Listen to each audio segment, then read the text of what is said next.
নমস্কার সবাইকে। শুভ সকালের অনেক অনেক শুভেচ্ছা রইল।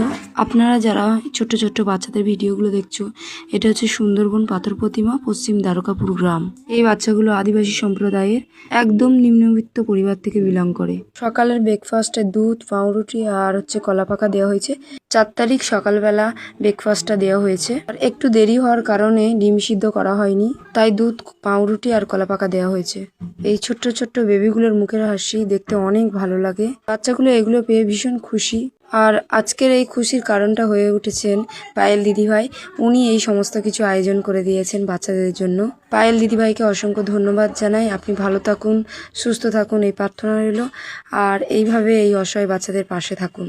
অনেকে জিজ্ঞাসা করছে এরা বাংলাদেশি কিনা। এরা বাংলাদেশি নয়, এরা হচ্ছে ভারতীয় আদিবাসী সম্প্রদায়ের। এরা রেশন পায়, কিন্তু শুধু চাল আটা পেলে তো হয় না, যাবতীয় এখন জিনিসপত্রের যে দাম, ওদের ওখানে দেখি ডবল দাম।